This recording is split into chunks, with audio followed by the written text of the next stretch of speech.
What's going on, guys? It's Tuesday, which can only mean one thing. That's right. It's TransWorld Tuesdays because you are here live with us on TransWorld Live. Guys, what's going on? Happy Veterans Day. Today, November 11th, we celebrate all those that have served.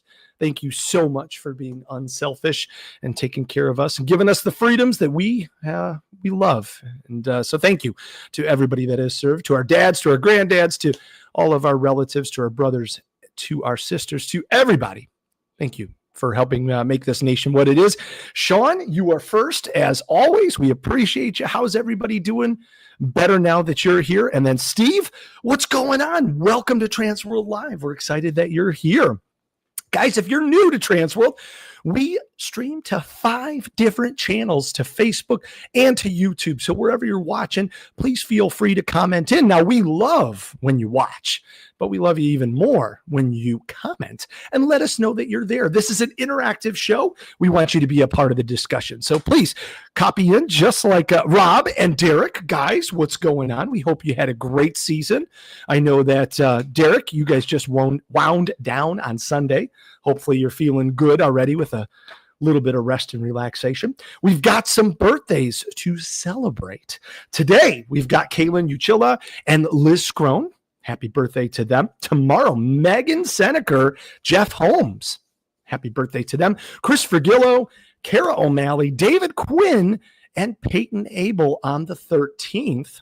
On Friday the 14th, Minor Mendoza. Minor, hope you're having a good week. On Saturday, Naomi Heckman, of course, our good friend from Chicago, Chocolate Treasures, that is. Cassidy Rose, Dan Mackey, Jay Tiskus, and Chris Mosley. Happy birthday to all of them. On the 16th, Adrian Norega, Rich Pauly. And finally, next Monday, the 17th, David Miller. This is a packed day. David Miller, Paul Lanner, Dan Doble, Johnny Bronto Liscombe, and John Eslich. That's like a mega day, guys. Holy cow. Monday, November 17th. Pretty much wish happy birthday to everybody in the haunt industry. Okay, as we've talked about on the show before, there is a soft launch for tickets for TransWorld 2026. Make sure you check it out, haashow.com. All of the events, all of the seminars, those aren't up yet. They're going to be up soon, and we'll be featuring them here on the show. We'll be debuting. We'll be diving in, as we always do, week to week to week. But right now, if you wanted to start getting your tickets, check it out, haashow.com, and make sure to get your hotel reservations. Everyone's got a preference, or maybe you're trying to move up to that next hotel. Make sure you don't get shut out of where you want to be. Of course, this weekend, we led up to it. We've been building for the last 4 weeks, talking about the legendary Haunt Tour, and boy, was it epic. And to unpack an incredible weekend out in Salt Lake City, I am beyond excited to have 2 amazing humans joining us tonight, straight off of his season at Netherworld Haunted House in Atlanta, Georgia. Ladies and gentlemen, please welcome Ben Armstrong. Hello. Hi, and our vice president from TransWorld Trade Shows, and we got to spend all weekend with him celebrating everything that is haunts. Ladies and gentlemen, Rich Bianco. Hi. What's going on, guys? Oh, well, it's back to work. I was at work at 7 a.m. the day after the show to meet all the vendors to remove all the rented equipment. So life goes on here in the haunt industry. You had mentioned that even while you were hanging out with us at Legendary, you guys were still open. Yep. So you closed your season Sunday? Yep. Actually, it was Saturday was the last night. Oh my gosh. Sunday we went straight on to a wrap party. Okay. So we had a huge cast. So there was just a massive amount of people there. And strangely enough, it was at Dave and Buster's. So we had Dave and Buster's as well on the Legendary Haunt Tour. So it was a good time. That's awesome. So your season went well. The biggest question that came up, and one of the cool things that we do at Legendary Haunt Tour is led by yourself to be able to have kind of a question and answer to learn from some of the haunts that we get to see in different cities year after year. And you led an amazing Q&A this year with Mike and the team at Nightmare at 13th, and we got to talk about a whole bunch of good stuff. But I think like the biggest question that always comes up, and a lot of haunt owners, I heard it, conversed the entire weekend, was how are your numbers? How are the attendance? And I'm not asking for your specific numbers. And you could see, some of the amazing gentlemen there, Chris Stafford, Ryan Burke, guys just answering questions. How did we do as an industry this season? Well, it's interesting. I mean, when you go to an event like this, it's a snapshot because everyone is in a different evolution, with their attractions. People in different parts of the country. There's a whole lot of factors. But so 2 years ago, at the beginning of the season, literally everyone was calling each other like, what the freak is going on? Because numbers were way down. Okay. This year, we're putting along and didn't really hear from a lot of people. And it made me feel like things are probably going pretty good. Well, the general consensus from the people who attended Legendary Haunt Tour, the people that I spoke to, the people that were on the stage, the hands that were raised, that in general, it was a good season. Most people, some reported doing better than ever, some, at even, some slightly down. But in general, it was a good, solid year. And that's good, always good to hear because, you wonder, state of the world, economic trends. But one of the things I think that we've learned in the business that we're in, sometimes, people still will go to haunted houses. It's a 1-year event. It's a seasonal activity. Sometimes if they don't have money to travel, say to distant locations, a staycation is good so they can afford a haunted attraction. As we know, haunted attractions comparatively to a lot of forms of entertainment are still really value priced. I mean, yes, you might say, oh, some attractions are expensive, but comparatively, you go to a concert these days, you could spend $300 to go to a concert. And the production value that's in a haunted house, the amount of actors, everything going on, there's just such a value. So I think that's one of the things that helps us in the entertainment industry continue to do well, even when times are tough. So the consensus was that people had good years. I do know there are people out there that were affected by weather. There was a lot of strange weather this year, particularly if you're in an outdoor attraction. I know people who've lost, entire nights at their attractions, and that can be pretty painful. Our numbers were down slightly, largely because Halloween week, we had a lot of really bad weather and it just shaved off the numbers. But all in all, it was a great season because that's the kind of thing you just can't predict. Every so often weather will occur. Sometimes people have sporting events that erode what's going on. Sometimes there's something that happens in their area. But in general, the consensus, at least from the people who attended Legendary, was that it was a pretty good season. Excellent. Thank you very, very much. Because I think a lot of people look, to kind of have that thermometer, so to speak, to take that temperature to see, okay, did I do good? Did I not do good? Maybe I, in my little microcosm, didn't do well, but like the industry as a whole, we were pretty steady. And that's great to hear. So thank you for that. Legendary, you led an amazing panel there. How does that feel? Like when you get to work with some of these attractions, like a Mike Henry, who just gets a chance to show off all of his cool toys and everything that crew has done for 25 years. And people's jaws are just dropping. I mean, we're picking on Nightmare on 13th, and we'll unpack all of them in a second. But just since the picture's up, how was your experience with not only the panel, but Nightmare on 13th? Well, it's always, like I said, it's always great to talk to haunters at the show. I mean, obviously, we had a panel, we had discussions, but there's a lot of opportunities to talk to people, as well as during the course of the tour. I spent a good deal of time talking to several of the owners of the attractions we attended. I spent a while talking to some folks that were over from England. So there's people from all over that show up. It's interesting with Nightmare on 13th because I've known Mike Henry for longer than there was a Netherworld. I used to work for another attraction many years ago. My very first time I went to TransWorld, I flew in and I stayed at the Wyndham Hotel, and I met these guys from a place called the Institute of Terror. And we were sharing cabs to get to the show.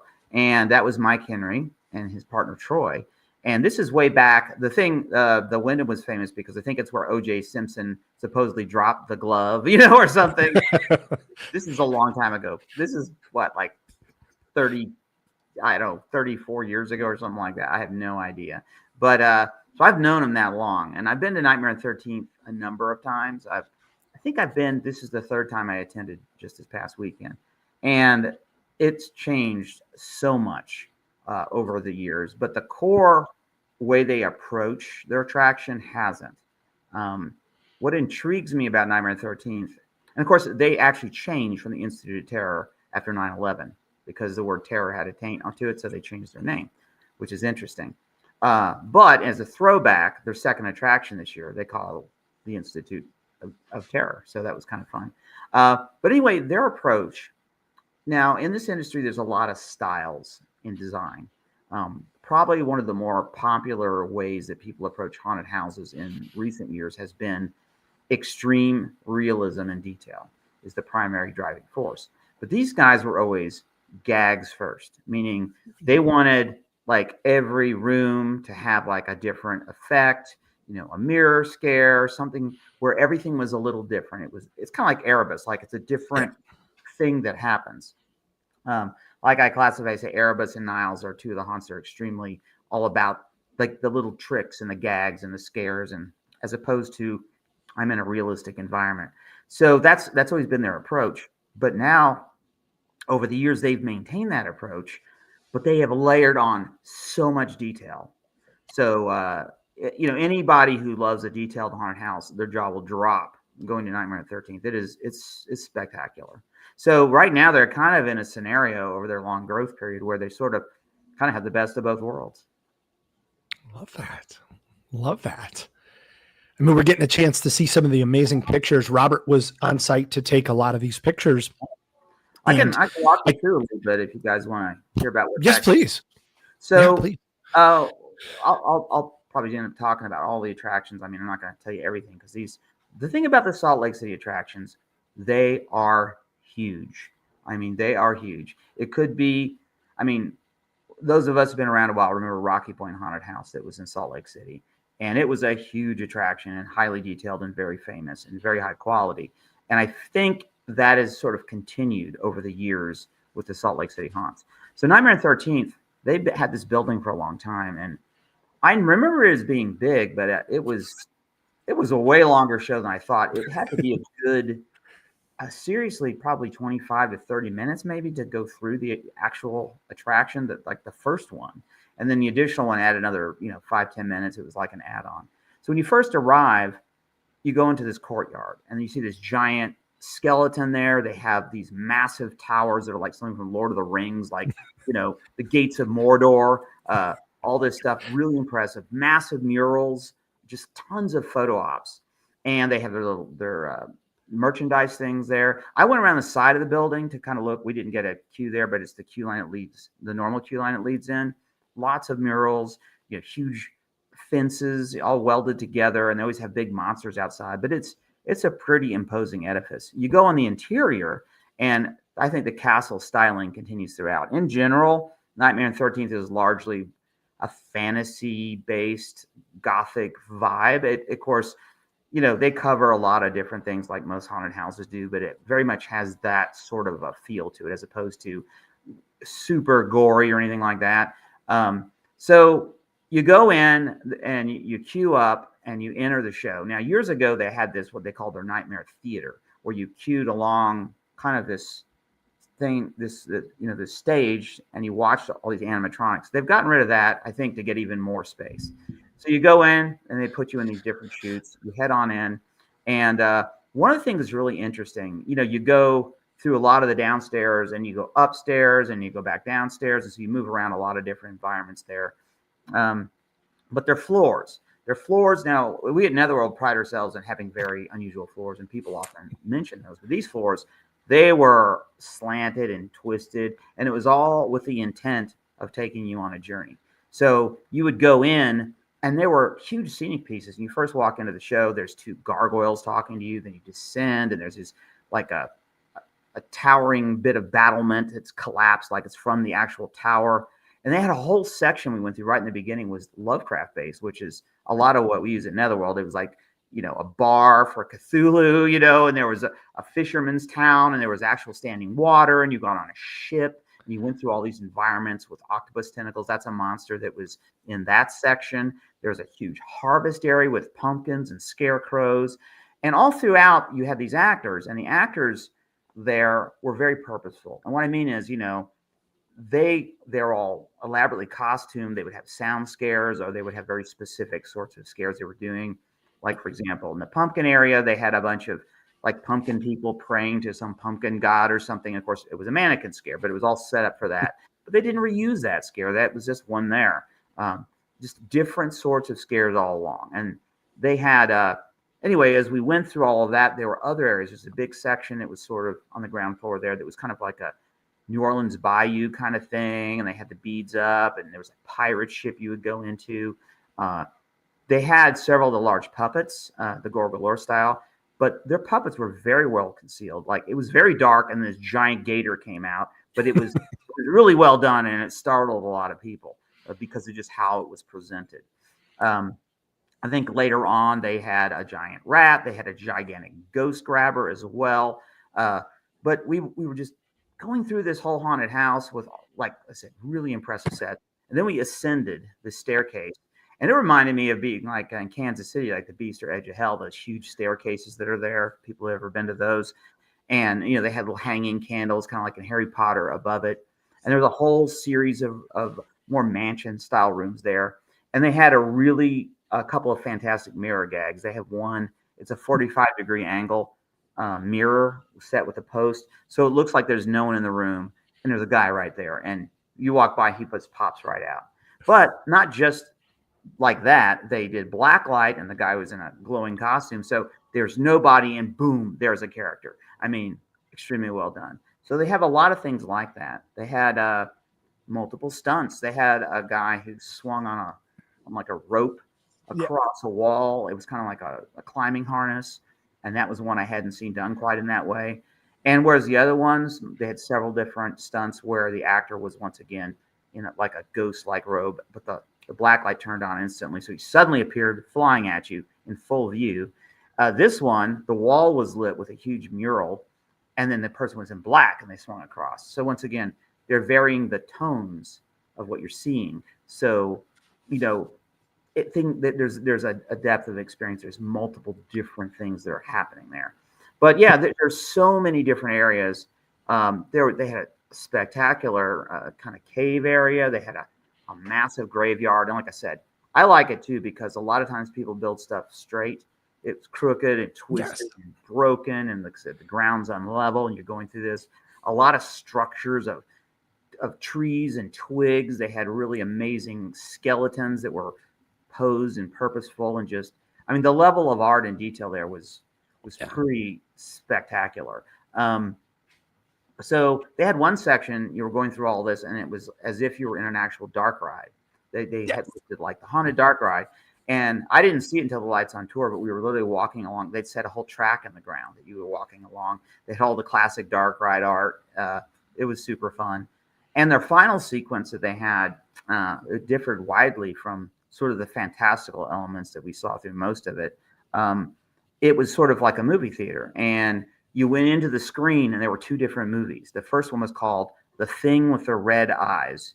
And so they used that to showcase a lot of their sort of science fiction-y type equipment and that kind of stuff. So it was a lot of, military science fiction stuff. They had massive Tesla coil there. They actually had two massive Tesla coils in the attraction. And but then there were two actors dressed as Mothman, the classic cryptid. One flew overhead on a track, and the other one leapt down and kind of landed and flew away on an ascension rig. Very impressive. And then they had a photo op outside featuring Mothman. And the second one was sort of a slasher theme that they had done. So once you exited all of that, like I said, there was a lot in that show. Very scenically powerful. A good amount of animatronics, several large ones, a massive dragon that shot CO2 at you. As you descended one stairwell, there was a huge slayer creature with waterfalls. There's so much that was there. You're going to, any haunt person who loves classic haunted houses are going to love Nightmare on 13th. It wasn't exceptionally gory, but I think that's part of who they are. That's not, they want to create a haunted house that's fun, that's for everybody. But then the secondary attraction they had is called the Institute of Terror. And that one we walked through, and the very beginnings, it was sort of like an asylum, very high quality props, amazing detail. It kind of was reminiscent to me of some asylum section I've seen at the 13th Gate. And you went through that, and then you got to a moment where you just went into utter darkness. And that's what the Institute of Terror, or as it was called, the Extreme years ago, is all about. You're going through there, and uneven floors, pitch dark, things hanging down that are wet, just disorienting, anything to take away, your senses. It was very slow going through there, but very claustrophobic and very dark. So that's kind of the little extra add-on for people who want that extra something scary. So we went through both of those, and it was fantastic. But the great thing about Nightmare on 13th on this tour was that evening we saw it. We saw it with the clouds and the moonlight. The pictures were amazing of that castle. I don't know. It was unreal how the moon and the clouds were that night. It was just amazing. Oh. And then, the full attraction and full performance.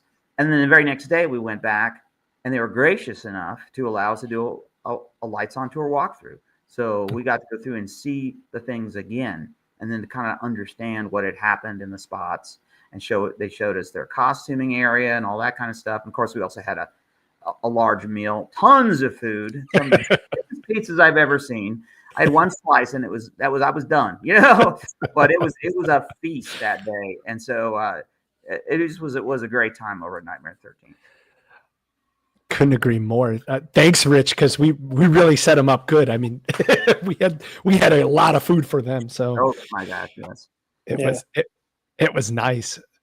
No, Mike and the crew were so hospitable. I mean, it was wonderful to be able to see it, like you said, on Friday night. And my only comment, I loved everything that you recapped. I loved that when you walked onto like some of the pirate ships, to your point, they were slanted, and the whole boat that you would walk through then would be slanted. So it, kind of echoed that same theme throughout the whole, series of scenes that were related to whatever we were going through. So it was very, very impressive. Lots of water effects, Yes. They had standing water, they had waterfalls. Yes. I've been to a lot of haunts, but this is definitely one of the most incredible ones I've seen. And that's the thing. I've seen it 3 times over 10, 15 year spans, and it's radically changed, but the core is there. The fantasy based, steering away from like extreme gore, but super fun and super, it's just an inventive and just amazing haunt. Could not agree more. Rich, any thoughts before we move to the other haunt that we did on Friday, but want to keep it on Nightmare on 13th for a second, if you had any thoughts? Yeah, I enjoyed it. I thought it was amazing. I mean, honestly, even talking to most of the people that were there, they said it just blew their mind. I mean, the attention to detail, all the little things that they do there is just amazing. I mean, from being on all these tours and going to all these haunts, there's so many different haunts that have just a different style. And I mean, this place obviously had its own. From the minute you pull up to it, I mean, you rarely see a building that looks like a castle. Yeah. It was, built from the ground up. That's what kind of blew my mind. And then you see the massive structures, with the giant skeleton outside, and like the video screen that they had up there where they had the legendary haunter on there welcoming the group. And it's just cool, seeing it. The Midway area, every part of it was really so.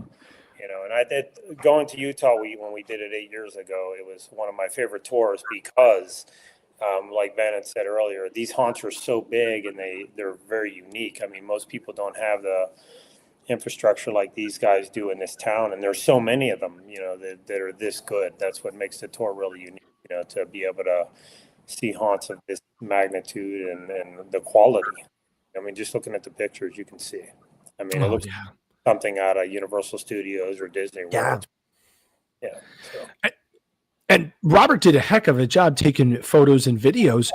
not to discredit anything with that, I don't think they do it justice. You got to be there to experience it. So if you didn't get a chance to hang out at Legendary and you get a chance to go to Salt Lake City next season, please do so, because it was fantastic. I mean, it really was another world.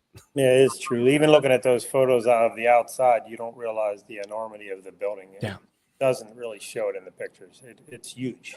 It's crazy driving down like one of their busiest highways, in the city, that this thing's sitting right on the main drag. I mean, how rare is that? Yes. They will have a haunted house located like that, and that's what was cool about the tour. And what I liked about the tour the most is it's rare that you can get haunted houses this close to each other. Yes. And they're all thriving. And literally, like, our furthest stop was like approximately 40 minutes. Yes. That's so rare. You guys did a great job of putting together the whole structure of the tour. Everybody, from us sitting on the buses, we're like settling in for a good, hour. And then you blink and you're like, oh, wait, we're here already? Great. Okay, let's go. Two of the haunts were within like 5 minutes of the hotel. It was fantastic. It really was awesome. Now, Friday, not to be outdone, Friday we had Nightmare on 13th Street, and we did see them again on Saturday for that Lights On. But we started off everything on Friday at Castle of Chaos. Ben, this blew my mind as well. Holy cow. Yeah, that was, so the guys at Castle of Chaos are vendors in the industry. And so what's the name of their company, Rich? You remember? But they have exhibited under Castle of Chaos. Okay. So I was familiar with them because they make some really cool props, and you can see right there on the sides of the castle these gigantic gargoyles that they have. And I've got one of the little ones with the wings. They put them out a couple of years ago.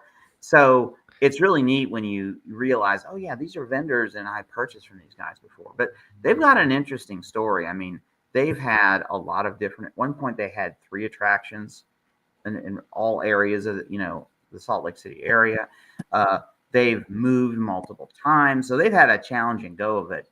And this particular haunt, I think a lot of it was on 2 levels, and one of the levels was underground.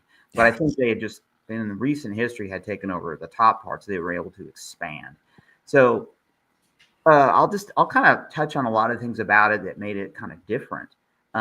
So when we arrived, we were kind of in a group in this tent. And so they wrote on your hand, what your time slot was. So the way it works, you kind of are in a large group, and that way you can kind of hang out. They have like a stage show outside. You can watch the stage show. You can hang around and do whatever. And when your time slot is shown up on a big screen, you then proceed into their queue line.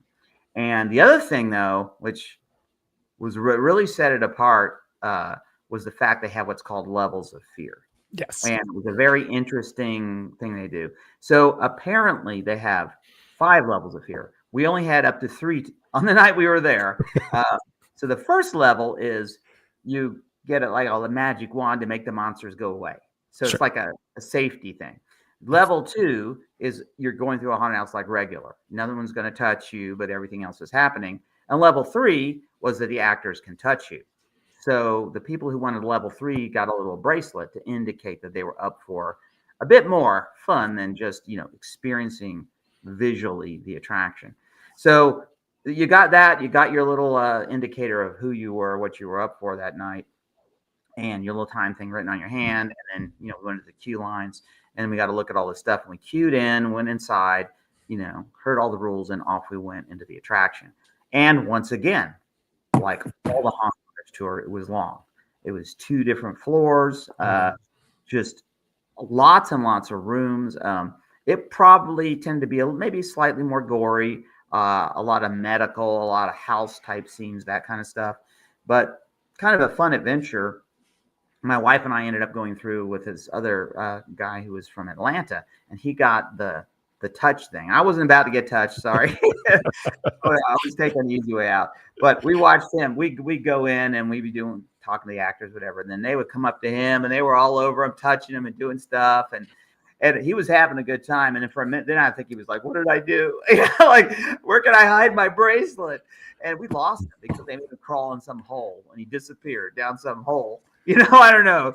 And then later on, I don't know, 5 minutes later, we ran into him again. He's like, you left me. I'm like, dude, he crawled in a hole. What was I supposed to do? So there was really a lot of choose your own adventure type activities happening there at Castle of Chaos as we moved throughout the whole thing. One of my favorite parts, I think, was when we had gone through a lot of the upstairs stuff, and then we descended down into the lower level, and it was this kind of steep ramp, and it was very freaky to just be descending at that rate for a while, going down into the darkness down there. That was a really kind of a cool moment. It's the fog, and it was just kind of intimidating. It's like the first time you go to Erebus, and you're going down one of those steep ramps that they have down there. And it was a lot of fun. I also enjoyed, like I said, seeing like, oh, look at all these cool giant spiders. Oh, that's right, they make those, and seeing all the props in the show. So that was super fun. But I think a lot of people definitely were intrigued by the levels of fear, and I got to talk to the owners a little bit later on when we were at the final haunt, and when we were hanging out, and so they were telling me all about the different stuff. So definitely an interesting niche for them in that market to do something that's a little bit different. And no, it's definitely a cool attraction. Like I said, once again, a little different, maybe a little more intense. Not intense than Nightmare 13th. I mean, Nightmare 13th has really good scares, but I'm saying just the subject matter and the experiential nature of the levels of fear. So it kind of, you were talking about how people can survive in one area, and I think they've managed to difference themselves from each other. I mean, there are elements you see in markets, like look at the great clouds. That night had great clouds and but there's like a castle-y look. And a lot of them also have big murals, and that's apparently a thing in Salt Lake City. That's kind of what people do. But the actual attractions, like I said, very different from each other. Love that. We got a chance. I got to go through with Rich on this one, and it was awesome. It was playful. They were in our faces all the time, and even though we did not, same with you, Ben, we did not go for the bracelet experience. Sorry to disappoint. I mean, they were still really intense, like right up in front of us. The actors were definitely, they were ready for a haunt crowd. They were going after us. So it was super fun. Yeah. Very good. I mean, huge credit to James and their entire team. And they were so excited to have us there and to explain everything that they were going through. They were, again, great hospitality and just amazing hosts. And thanks for welcoming us and hanging out afterwards. Love that. Now, if you could believe that, that's only Friday. So if you weren't a part of the Legendary Haunt Tour, and Tater, thanks for the very nice comments. Tater made some nice comments about how he loved every aspect of this tour, and it was amazing. And hats off to the planning. And I know, Ben and Rich, you're a huge part of that, as well as Spencer, Terry, and Jen, obviously, and all of you guys that put this together.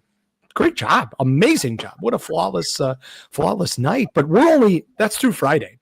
Saturday, we go back to Nightmare on 13th. We do the behind the scenes. We just talked about that. We have this ridiculous feast of everything Italian, including pizzas and pastas and all kinds of fun stuff, desserts and goodies and all kinds of stuff. But then we hit the road and we go out to the haunted forest.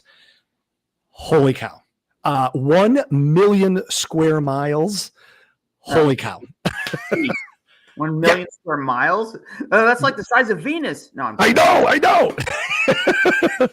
No, it's absolutely insane. 1 million square miles, but 1 million square feet. I'd love it to be 1 million square miles. Holy cow. But Rob and the entire crew out there, boy, is that something special. Oh, yeah. That was, I think we clocked it. I think we were on a pretty good hike through there, and I think we were at 50 minutes to walk through this trail. Yes. So the haunted forest, they've been going a long time. Now they've also had, I can't remember how many years ago they moved, but they were in a location for many years and they've moved over here. It's been a long time since they've been here, but it's not been like an endless amount of time. So they're still, rebuilding what they had. But the intriguing thing about this is, so we remember from the first East Coast Haunters, we went to Markov's was amazing. Yes. And then there's this interesting story wherein Nick Markoff apparently went to college in Salt Lake City. And so he went out and he saw the haunted forest. And he's like, this is what I want to do for a living. He got the bug there. And so when you go to the haunted forest and you've been to Markoff's, you kind of sense, that some of that DNA. Like when we first arrived, they had the fire and how it was all set up. And they had a really amazing midway. I mean, they had a large area with a lot of activities. They had kettle corn, they had s'mores, places where you get your own individual fire and you can do s'mores. They had a horror theater. They had merchandise. They had food concessions. They had a central DJ tower. So these were kind of some of the similar DNA, of, say, Markoff's and the haunted forest. So we got there and we ended up being lucky to get in. We were one of the earlier groups and off we went on this adventure. So to describe it, it's a very long trail in the woods and it's quite dim, but there's enough light to get from point A to point B. But quite often you're in this kind of intimidating woods and you don't know what's going to happen. All throughout, there's various facades, there's buildings you walk through, there's all kinds of different experiences. And it's so much that's there. You just continue, you're just moving and moving and moving throughout all of these things. And they cover, some things you would expect. There's graveyards and there's hillbilly areas and there's chainsaw areas and there's hay bales and there's all this. But then you start getting into some unusual things. There's one area, I think they called it the birthing zone. There's a person like pretending to have a baby, and then all of a sudden animation, baby pops out, then there's babies popping out everywhere. Like, now this is a little different. Babies are everywhere. And then but man, they had some big animations too. They had massive like Scare Factory dragons and huge animatronics, just massive things that they had there. A lot of interesting like projections and illusions. At one point, probably at the midpoint or getting towards the end, we were suddenly realized we're by this gigantic lake, and they had a boat floating in the lake, all illuminated. And then there was a scrim where they were projecting on it, and it was so interesting because like I saw it like out of the corner of my eye, like, oh, we're going over there. We never did. That was just for us to see out of the corner of our eye in this vast experience of all kinds of different stuff. And they had a couple of fun gags that it's been a while since I saw or things like that, but they had, and they're simple things. Like one time we went through this section and a guy just had a bag on a rope and he threw it at us. And of course it flung past us. It was like, what a great idea. That's so simple. And it was like, whoa, it's going to ram into us. And if it does, it's a bag on a string, but it was great. They had a bat that flew down over our heads. We all ducked and like, what is the rig that did this? They have a lot of really intriguing animatronics. They have a lot that they purchased, but I think they've handcrafted a lot of things. At one point where there is a culvert and it's rocking and rolling, I'm like, I wonder what this mechanism is. And I realized there's an actor pushing it. We were going through just rolling us around in this culvert. And man, they had the snakes that pop out of stuff. We were on a bridge walking along, and snakes shoot up like 6 feet in the air all around it. Like rubber snake things. It was like, this is crazy. But I love that kind of simple stuff that, it's clever thoughts that they came up with. It was really fun. And like I said, it was long and there were some slides. Yes. I think 2 sets. Like, okay, this is a slide. We're going to slide down. And I think a guy told us, oh yeah, go down the slide. And then the second slide where I forgot, I think we're in some weird Frankenstein lab or something. We come around a corner and it's like a dead end and there's like a slit. And there's no one telling us, and we look like, I think that's a slide, I guess. This thing was fast. It was fast. It was just like it must have been like, I don't know, 12, 15 feet wide. And it went down like 20 feet. And it was this aluminum thing. Yes. And then, I heard tales of people just like sliding into each other, like runaway cars, Like, yeah, you slid down that slide, you're like, whoa, I'm going, It was pretty crazy. But there was a lot of that. It's just a lot of fun kind of interactive-y sort of stuff that happens throughout. Lots of actors, lots of experiences, lots of facades, clearly a lot of love has gone into this place, once again, like all these places, a big team behind it. People are very proud of their work. They're doing a great job. So no, it was really fun to see. I enjoyed it a lot. I got to talk to the owner for quite a while, and he was telling me a lot of tales of his place.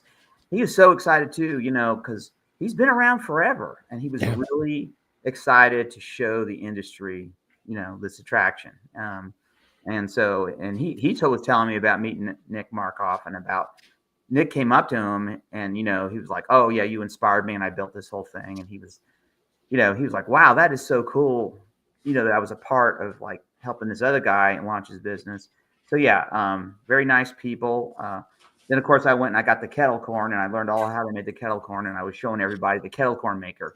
It's a propane device. I was like, get one of those. It's pretty cool. We had a good time, nice bonfire. Got to talk to a lot of the haunters there. We had a moment to relax because it's a long trail. So, we got to hang out, while everyone else was going through, and it was a really good time out there under the moonlight, the bonfires, and just soaking up the Halloween atmosphere. Good time. Good time. Well said. Well said. Rich, I got a chance to go with Rich on this one as well. And holy cow. I mean, again, it's a trek. It's a slide.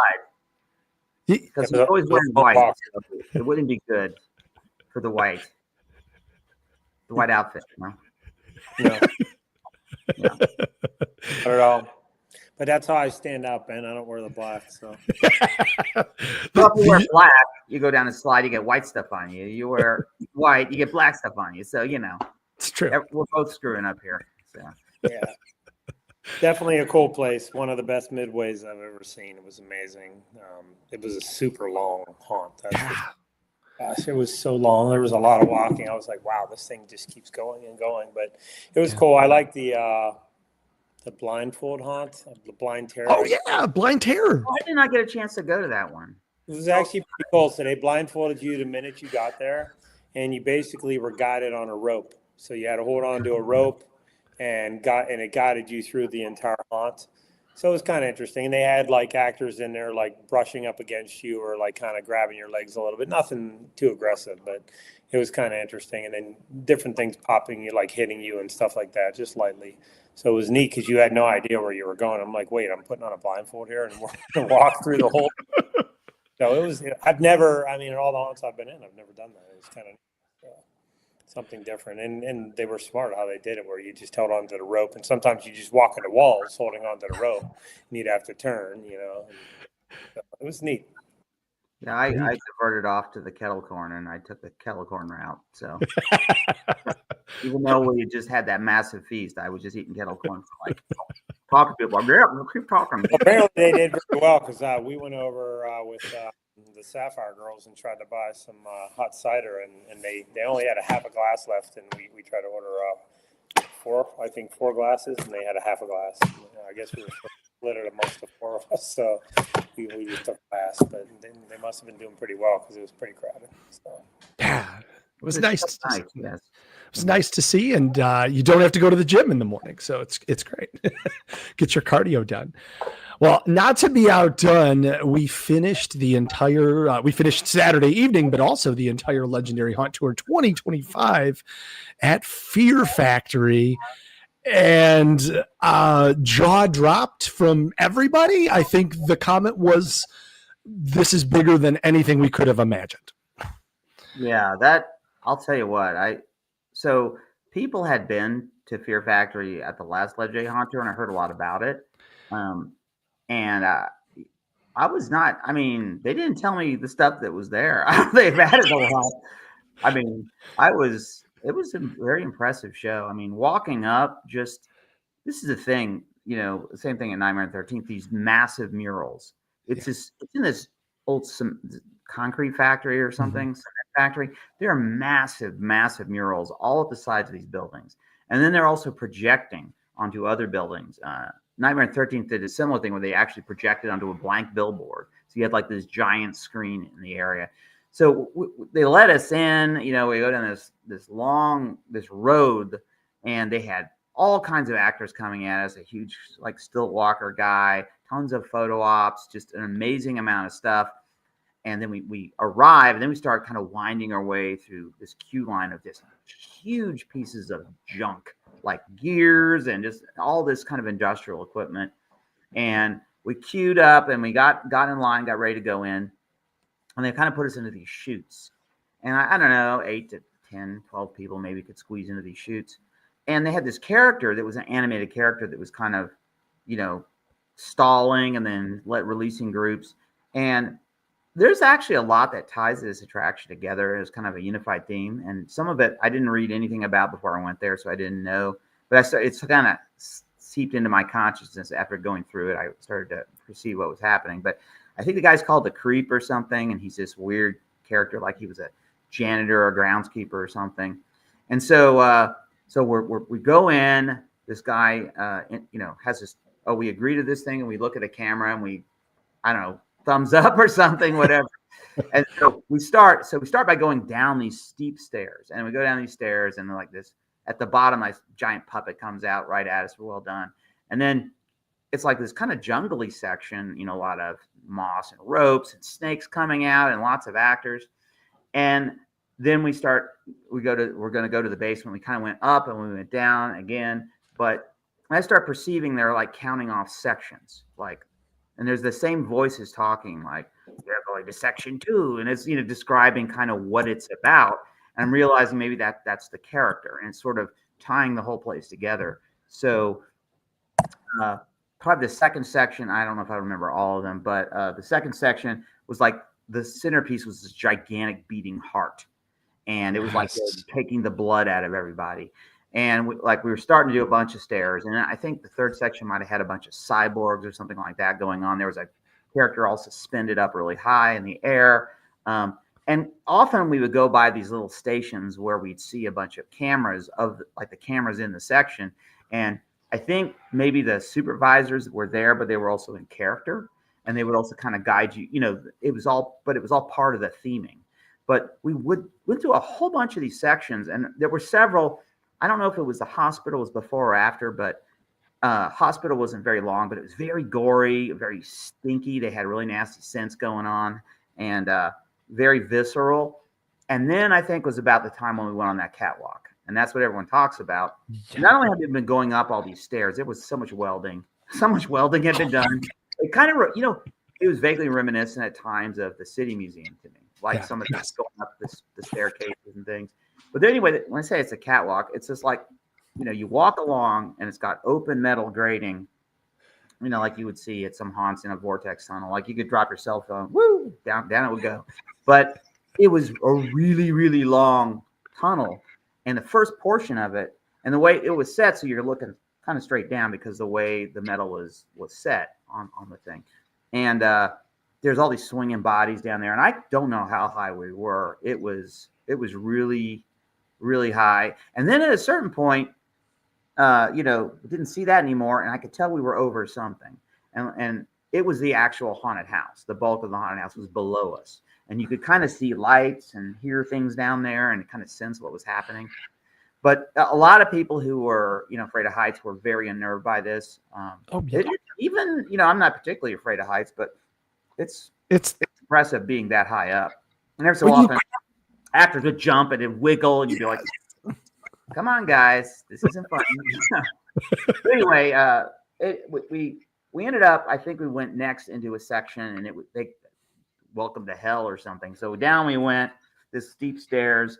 And it was all these kind of dragon-like characters, these draconians swinging around, and it seemed like crash chandeliers and all this giant columns. It was almost like a kind of theatrical kind of a world. And then we went out of that into another section. It was a clown section. So there were all these, and it was a big section. I mean, we did the 3D glasses and a lot of clown things going on. Tons of stuff about every clown gag you can imagine. My favorite was there's a big, there's a projection on these bits of fabric you're passing through, and it was just kind of an interesting sort of effect. And then after that, I feel like we went into the water section, and it was like a gigantic laser swamp that just went on and on and on. And I think the primary focus there was witches or swamp hags or something like that. We went through all of that. And then I think that's probably when we came to like a harvest section, and there was a lot of. At this point, it was very, very foggy, and it really felt like we were outside. And I think most people thought we were. And at some point, I'm like, I'm looking, and somewhere up there in the fog, I see, lighting fixtures. I'm like, wait a minute, we're inside, and these ceilings are enormously high. So we have this harvest section with these pumpkins shooting out of all these structures.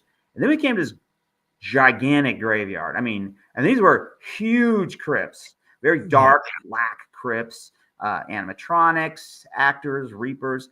But the thing that struck me about this place is there was a lot of actresses there that were screaming. They would shriek. And there were, I don't know, a lot of them. And so you'd hear shrieks coming from everywhere, just screaming, echoing. And that was like the main thing you heard. And the lighting was very consistent. It was little yellow pin spots just highlighting tombs. There's a couple of these vultures eating flesh, and you'd see them from different angles. So we went through all of that.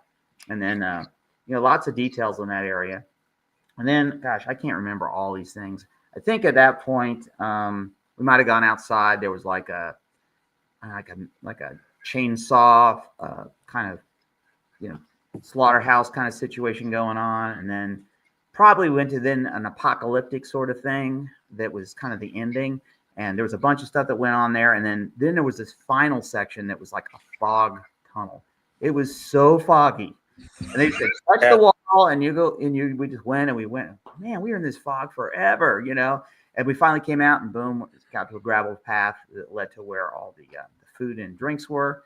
And it was quite the experience. Like I said, I don't think it was 50 minutes, but it was long as heck. I mean, all these haunts were huge, but this one took the cake with all the stairs and the height. And it was interesting too, because like I said, a bunch of really distinctive sections that were tied together by a narrative that was there that even if you didn't prepare, you would kind of pick up on it. It was interesting, but yeah, they had a bunch of good stuff at the end there. They had little donuts with chocolate bars and stuff that looked like tombstones. They had churros. And man, a lot of different tasty drinks. A lot of drinks were had, and fire pits, and it was all in this kind of setting of like industrial stuff, welded and stuff all over the place. A really nice merch area. And when I was there, I got to talk to the guys from Castle of Chaos. I got to talk to the owners of the factory. They're really nice people. And no, it was a really good night. Everyone was enjoying hanging out, having a good time. It's funny because we walked back there to the bar area and we're looking at the drinks. Wow, $19. Geez, I don't know. I'm like, no, it's free. You're like, now this is my kind of tour. It's going to work out just nicely, So, yeah. And then at some point they were like, okay, you can go through with lights on. And we're like, really? Okay. So off we went again. And we're like, wow, it was just as long that time too. It was a hike. Like, man, my legs going up those stairs, and we had just been in the haunted forest. So yeah, it was a hike, but it was really cool. And I could understand more at that point, like what was going on with the different sections and the themes. Sure. It was kind of crazy too. I think a lot of the foggers were still on, and they put the lights on, like in the graveyard areas. And it's a funny thing when you do a lights on tour, but the fog is on, it's almost worse because it's like it's white out. Like I see less. But in every section, they had like the managers of the area, and they were there. They were explaining, what they do, and they were all very, engaged and very happy to work there. So it seems like they got a really good team there. So it was good. So no, it was all in all, like I said, an impressive tour on. Every single one of the attractions did a really very inviting, very nice people, a lot, and they were all very different from each other. They really were. And they were good in different kind of ways. I feel like, like if you run an outdoor trail, stuff like that, I mean, you would be, oh man, the haunted forest, I learned so much. If you're into different things, you would learn different things from these different attractions. Personally, like, you run an attraction for a long time. We're going into year 30. You did stuff for 10 years and you stopped doing it because you were bored of it and you forgot about it. And now you're like, oh yeah, that's a cool thing I used to do. I'm going to do that again, or something you've never seen before, something silly like that bat that flew down at great. It was like very simple, but very effective. So actually it may not be simple if it was an animatronic, it was a trick as to how it was done, but it was probably a dude throwing Yeah. it. But I don't know. But great shows overall, and it was a really good tour.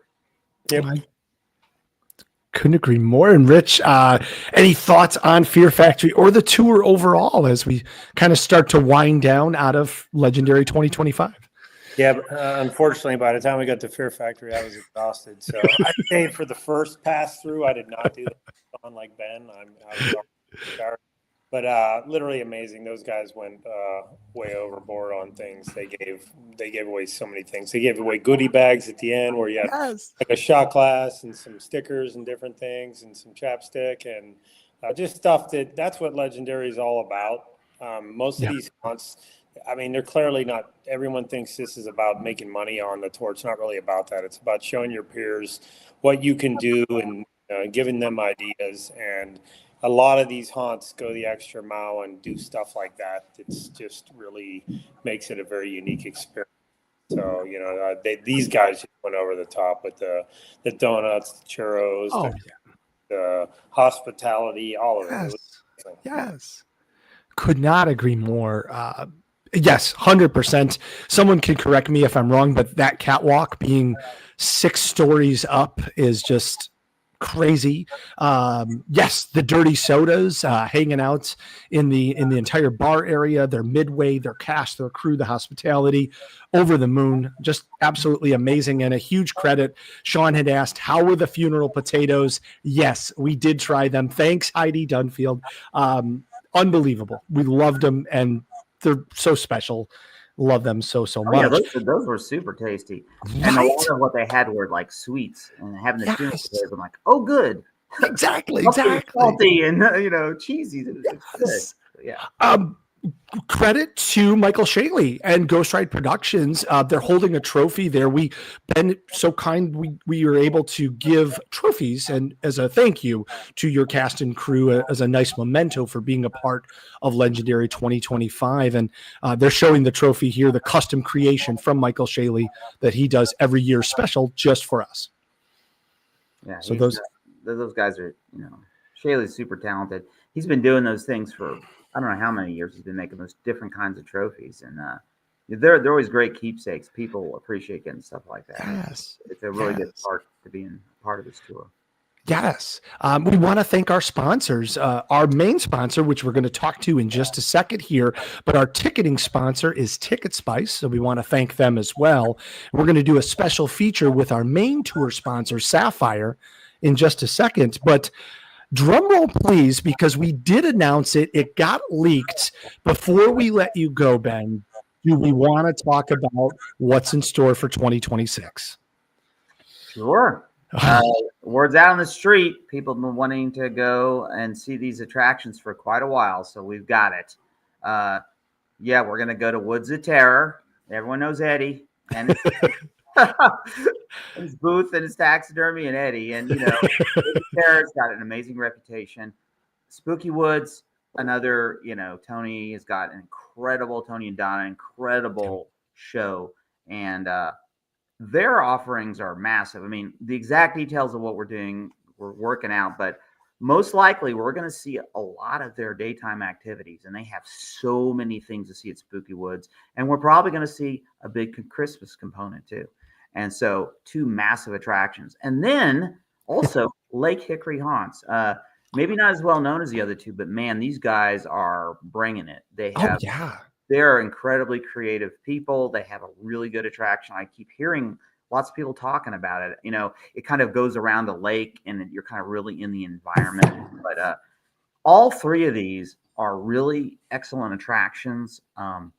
Like the ones in Salt Lake, they're all gigantic, massive shows. And there's been a lot of people asking for a long time to see these attractions. And it took a while to kind of let the planets align to get all of them to be able to do this tour. But now we're finally able. So I think it's going to be another amazing tour to go see. And each one of these, I'm almost certain. I know, once again, I don't want to, don't hold me to this, but I think we're going to have an entire night slated for each one of these because each one is so massive in scale. So that's probably what's going to happen, along with a lot of daytime stuff probably at Spooky Woods. So yeah, it's going to be an incredible tour, and they're all friends. They're all intensely competitive with each other, so Sure. they're all ready to bring it. They're gearing up, man. They're gonna give us a show that we all would love to see. And that's the thing; they're so far from any other places where haunt tours are, and that's one of the components that makes the Legendary Haunt Tour so special. Is the fact that we're seeing attractions just after they close for the regular season, so they have everything up. Sometimes when you go mid-year, with other tours, they're not able, maybe the actors aren't available, maybe they can't, maybe they got half of it is torn down. But when we go in Legendary, they're kind of there. They've had a moment to catch their breath and to ramp it up. And like I said, their staffs are ready to show off. They're in full production, specifically with the outdoor attractions and things like that. This is the tour to see those at, because like I said, it's hard to put all that stuff up in the middle of summer or whatever. So it works out really well. Couldn't have said it better. Just to answer a quick question, no, those dates are not a misprint. It is going to be Thursday, November 5th through Saturday, November 7th. It is 3 full days. So please plan accordingly, a little bit different than other legendaries. And the question also came out, where can you fly into?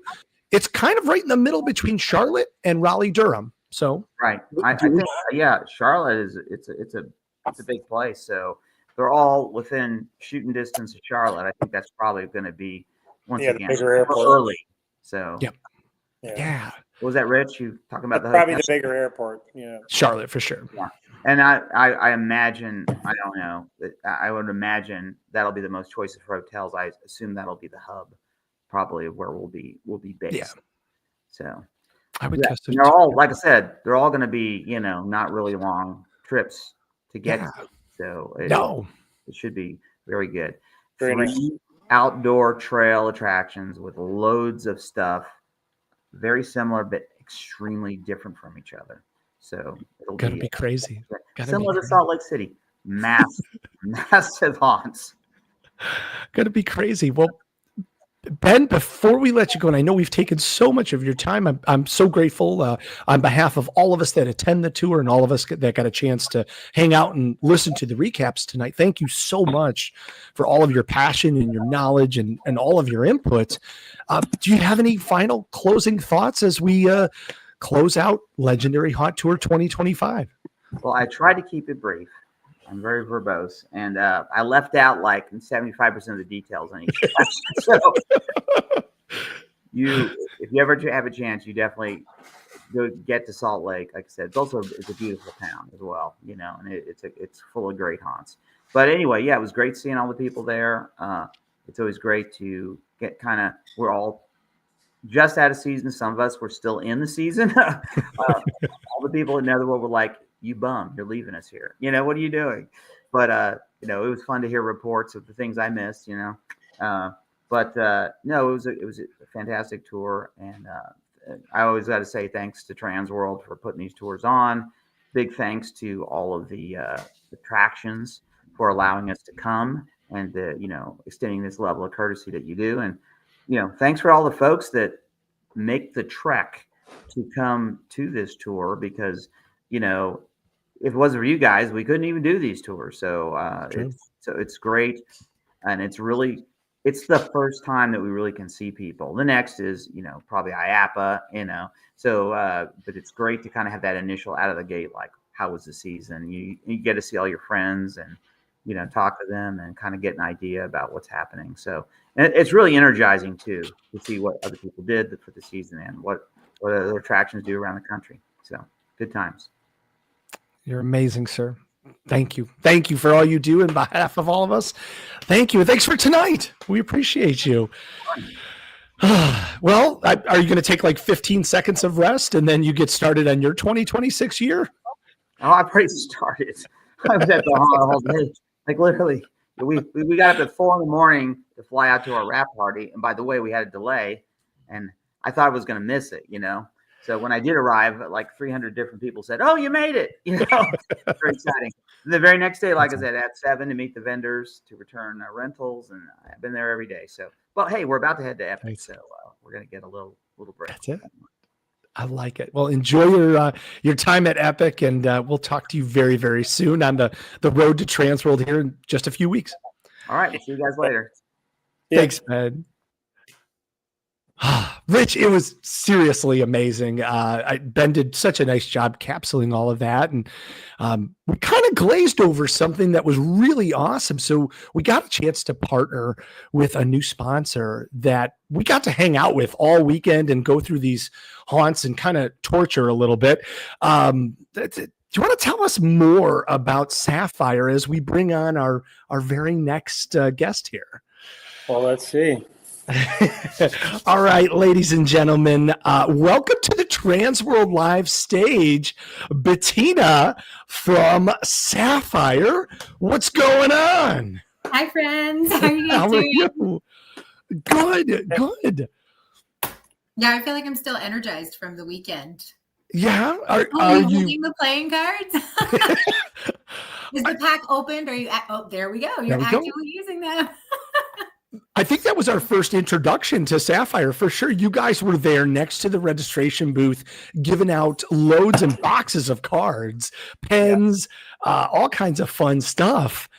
What a great way to just dive into the industry. Yeah, absolutely. We try to be like the friendliest faces that you're going to remember for weeks and weeks on end. We have a ton of fun stuff to talk about, okay? Because we got some stuff to recap and to unpack. But let's get the business out of the way. You guys are from Sapphire. Tell us what you're all about. Yeah, so Sapphire offers one of the few, if not the only, all-in-one platform that supports your online ticketing, your e-commerce, and your website.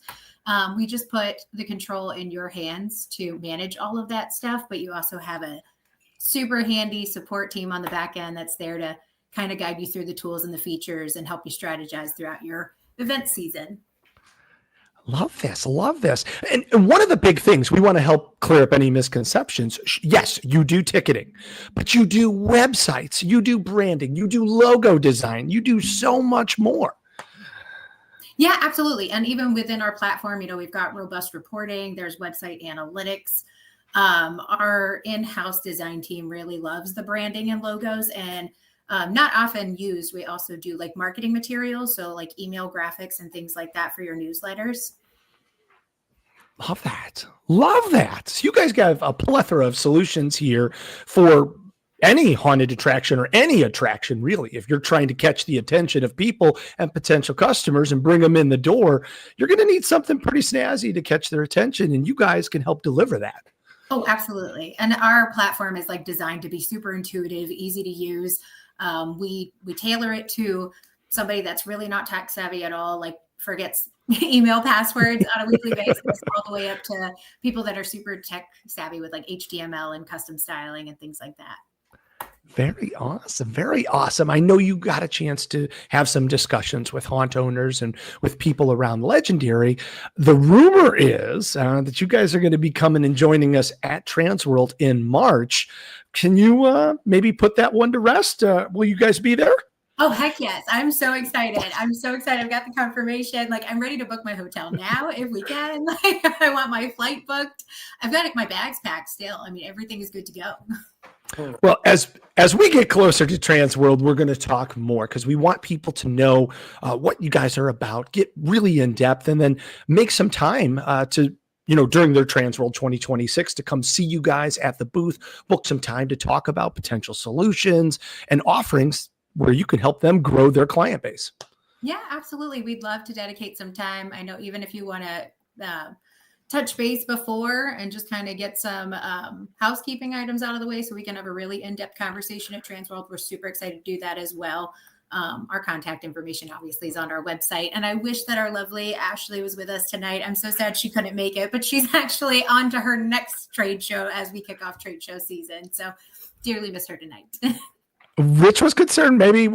Robert, Rich, and I were talking. Maybe she was just too scared after going through these haunts this weekend. She was like, "Nah, I don't know." I did. Like, I was so excited for this. I'm the horror junkie. I love everything thrilling and terrifying. And she like, I don't know, she blew me out of the water. I was watching videos earlier, and literally in one of my videos, I was screaming, "You're so brave, you're doing so great." And then that giant alligator popped out and I was screaming bloody murder. It was really fun to hear all the haunts behind me laughing. Like, "We found the screamer. There she is." I was like, "Hi, it's me." There's nothing more fun than getting to watch someone like actually react to all of this, because most of us are so desensitized. Yeah, I noticed. That's why I hung out with you guys and went through the whole, except for the last one.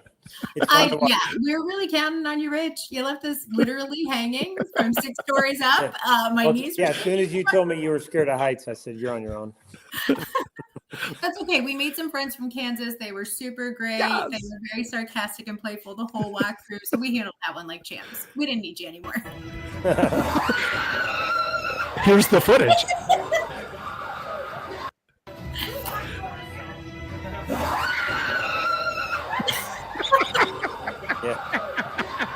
That was me 90% of the walkthroughs.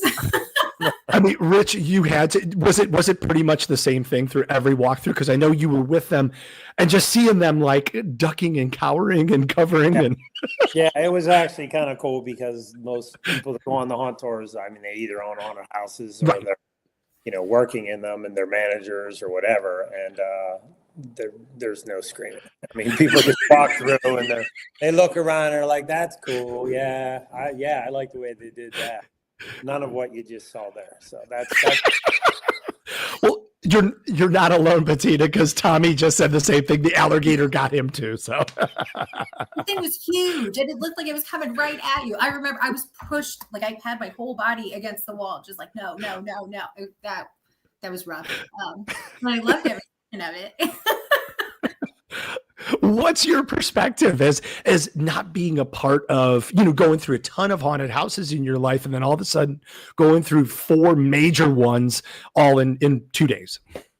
Oh, I felt like I was in the big leagues. I mean, obviously I grew up in Florida, so I went to Halloween Horror Nights, but I would chicken out after like 2 houses. And then we just try to stay for the drinks and the music. But doing so many, I do feel like I was a little desensitized after the blindfold walk. That messed me up more than anything. I wish we had videos from that because I have no idea what I was walking through. But that little squishy pad, I remember stepping on that and I thought I stepped on like a human stomach. I was freaking out so bad. But then by the time we got to Fear Factory, I was like, I think I can handle this now. Like, I think I've seen the worst of it.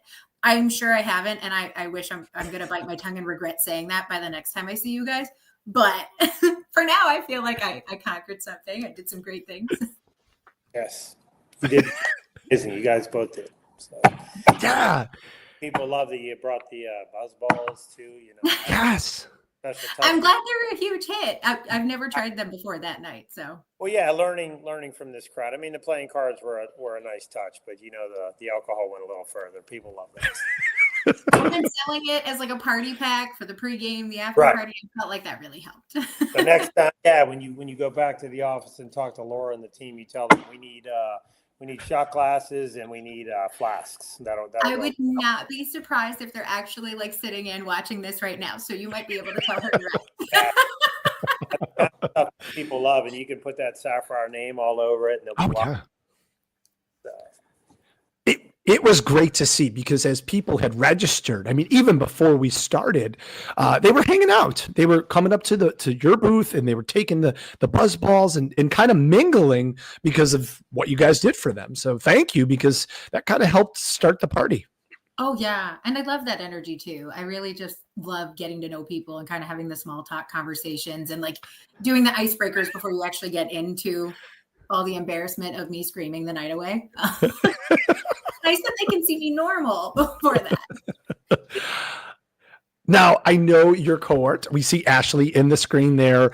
Did you guys, I don't know if you knew what you were walking into. So Friday night, when you get back to your room after the first 2 haunts, do you guys have this moment? Are you looking at each other? You're going like, where are we? And what are we doing? Like, what was your reaction just first night?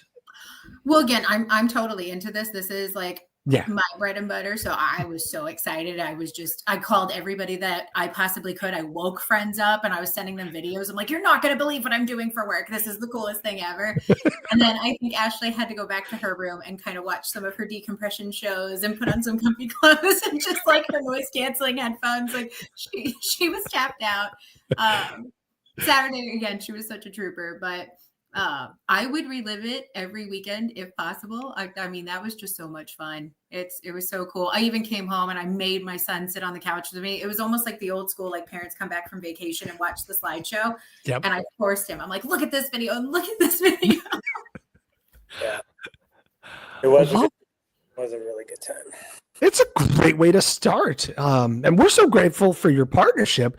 We didn't get a chance to unpack it a little bit with Ben, but can we talk about the beauty of Salt Lake City and like all the fun stuff there is to do outside of what we did at night? Hey, I was wondering if this picture was going to come up. Yeah, no, gorgeous. I've actually been to Salt Lake City before, different trade show, very fast paced for me. So I didn't get to do a lot of sightseeing or enjoying like too much of the food outside last time.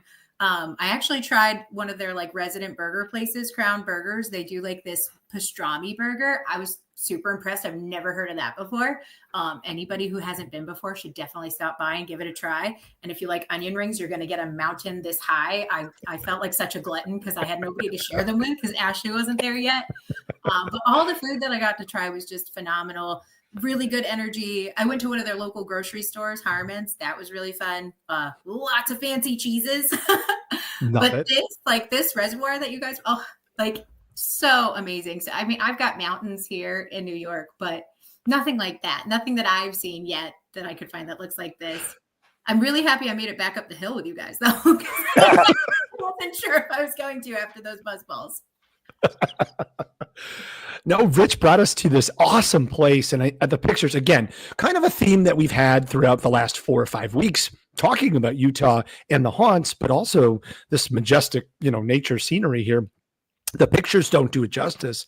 I mean, it is just, Rich, you described it best. Can I ask you to describe it? Because the way that you do it is just poetic. Described the whole day. So here's what basically happened. At 7 a.m., I was at this place and I was already fishing. And then around noon, somewhere around there, that's when I got the rest of these guys up to go over and check out the place. No, it wasn't that.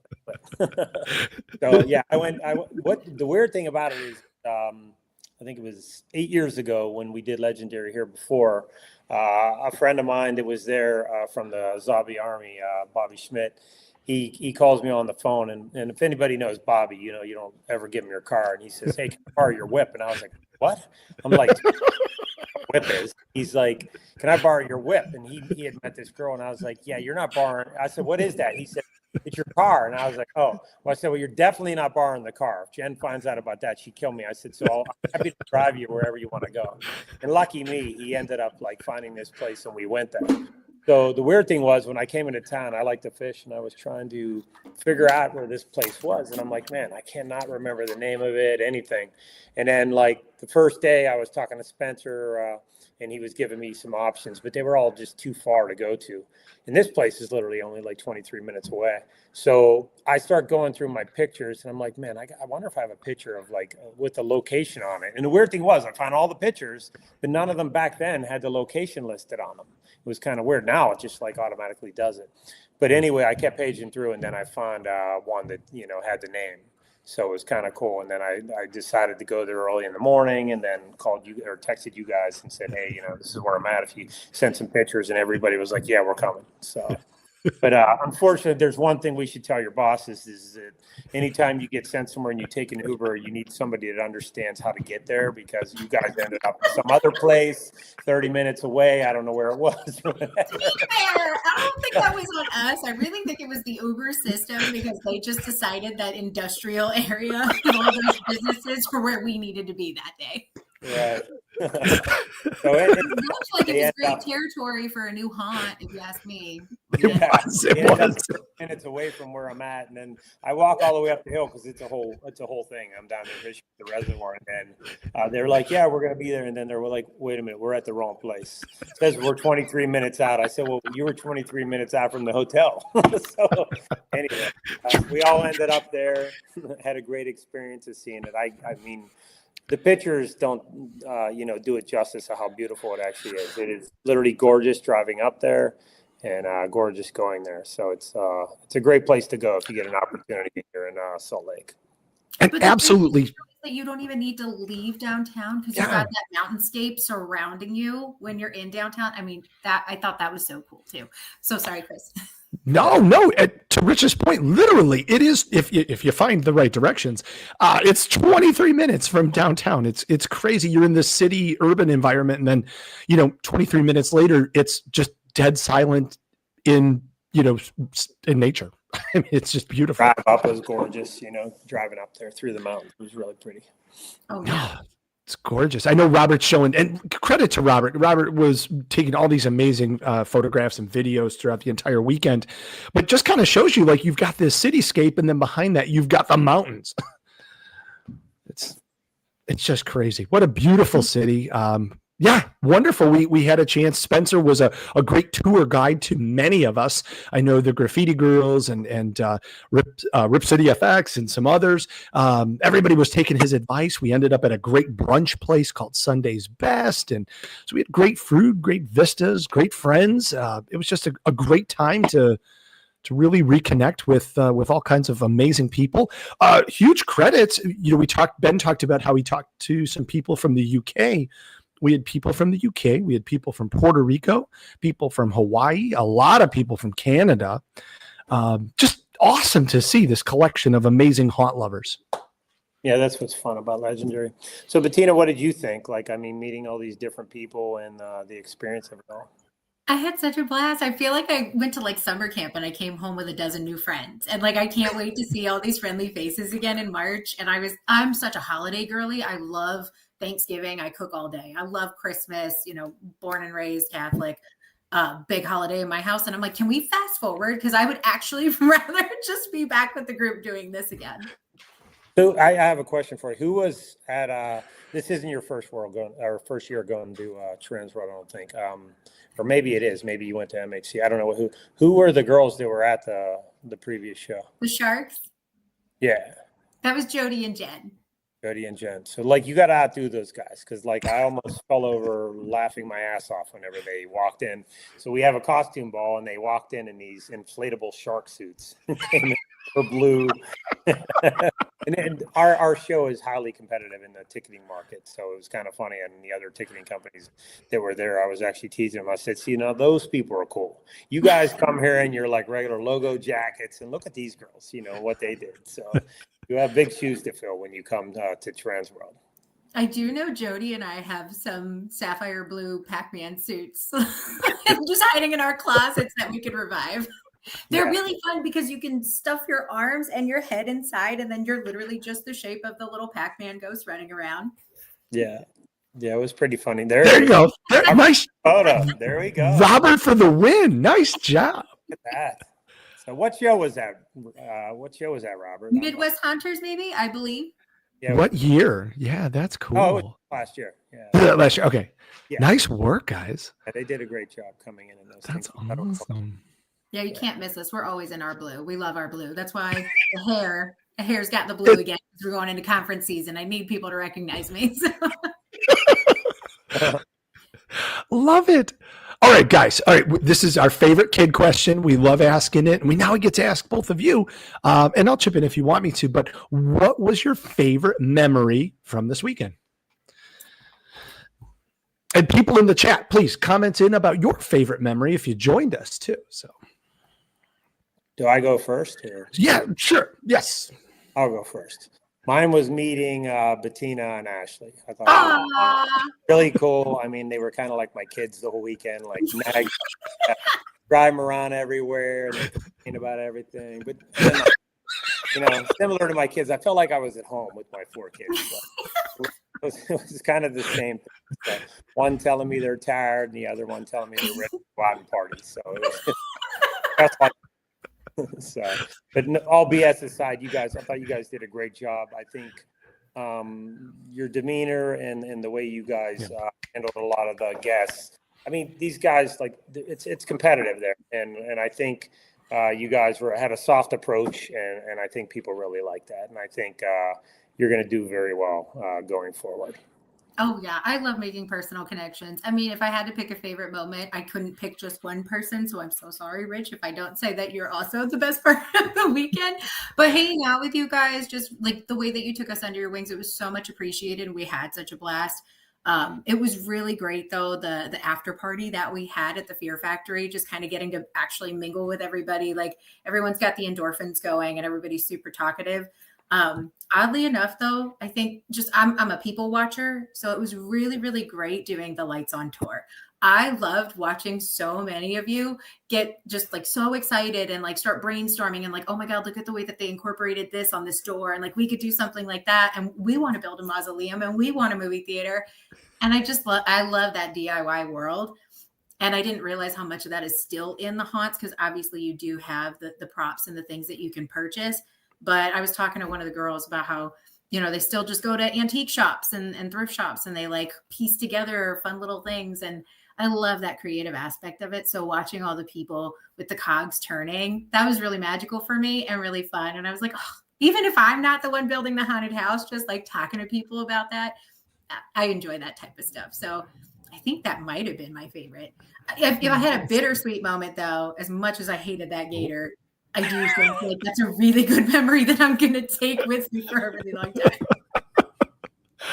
Love it. Love it. Well, Tommy in the chat is also sharing. He loved the after party and meeting up with everybody. And then he did get to see Park City on Saturday, which was awesome. I don't know if I could pick one. Like, I think my general answer is the people, because like what you guys are talking about, what Ben's talking about, it's just great. You're rekindling with all of your friends, and it's like a big family reunion, and you don't get to see each other but a couple or 2-3 times a year. So it's great to see all those folks. For me, walking across that catwalk at Fear Factory and looking down and going, this is real. There's no illusion here. This is real. And Heidi's amazing funeral potatoes that I desperately want that recipe. I was with Laura from Fearworm, and she was tasting them, and she like tracked Heidi down and was like, I need that recipe. And they were 100% just amazing. But I never got to try those. I didn't yeah. Oh, crazy. Oh, and can I mention one more thing that did not? So whoever was on Tater's bus, Tater loves to play DJ, and he does a great job of that. And we appreciate him so much.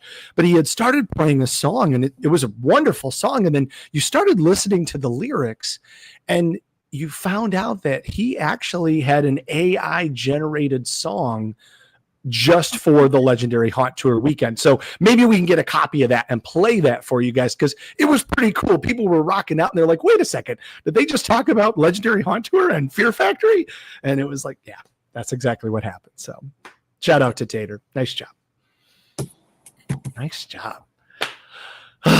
Guys, this is crazy. What a whirlwind of a weekend.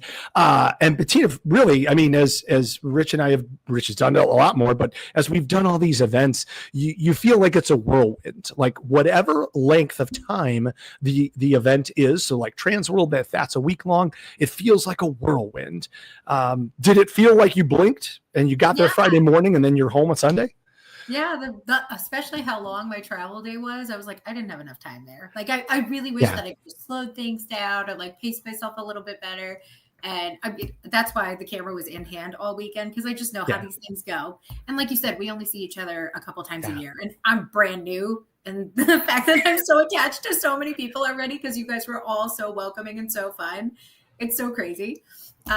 So yeah, no, it went by super fast, and of course, as much as I want to get home to my son, I'm also like, can I get back? Want to give credit to our good friends at the Scare Factor. Bettina had said, hey, I would love to take my son to a haunt.